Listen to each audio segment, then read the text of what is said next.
तर नमस्कार सर्वांना, एक छोटीशी सुरुवात या यूट्यूब चॅनलवर आपलं सर्वांचं स्वागत आहे। तर आपण पाहत आहोत भारताची राज्यघटना याविषयी थोडक्यात माहिती।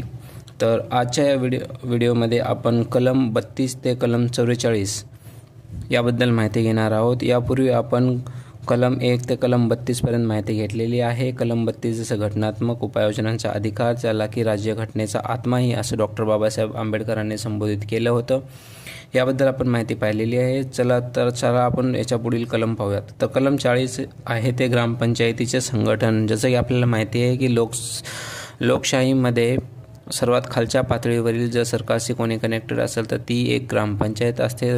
त्या ग्रामपंचायतीचे संघटन हे कलम 40 मध्ये सविस्तर प्रमाण देण्यात आलेलं आहे। कलम 44 आहे समान नागरी संहिता। आपल्याला माहिती आहे की लोकशाहीमध्ये चाहे कोणी श्रीमंत असो वा गरीब असो, या जसं की म्हणतात राजा आणि रंक दोन्ही समान, अशा प्रकारची ज्या ठिकाणी सर्वांना समान हक्क समान अधिकार दिले जातात त्याची तरतूद ही कलम 44 मध्ये दिलेली आहे। ज्यात सांगितलं की समान नागरी संहिता, की कायद्यापुढे सर्वजण समान आहेत, त्याच्यामध्ये कसलाही भेदभाव केला जाणार नाही।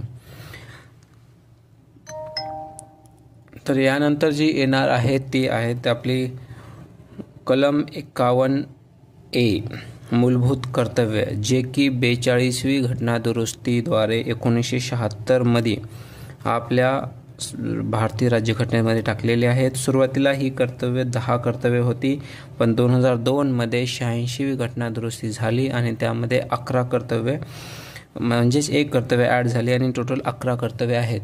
तर ते कर्तव्य ह्याप्रमाणे आहेत। तर पहिलं आहे भारताच्या संविधानाचे पालन करणे। भारताच्या प्रत्येक नागरिकाला ह्या भारताच्या संविधानाचं पालन केलंच पाहिजे, त्यामध्ये कसलेही दुमत नाही आहे। स्वातंत्र्य लढ्याच्या आदर्शांचे पालन, जे की दुसरं भारताचं कर्तव्य आहे। आपल्याला माहिती आहे की आपले जितके पण फ्रीडम फायटर आहेत तर त्यांच्या आदर्शांचं पालन आपण केलंच पाहिजे। जसं की आपले महात्मा गांधी आहेत, पंडित नेहरू आहेत, लोकमान्य टिळक, नेताजी सुभाषचंद्र बोस, त्यांनी जे आदर्श आपल्यासमोर ठेवलेले आहेत त्या आदर्शांचं पालन आपण नक्कीच करायला पाहिजे।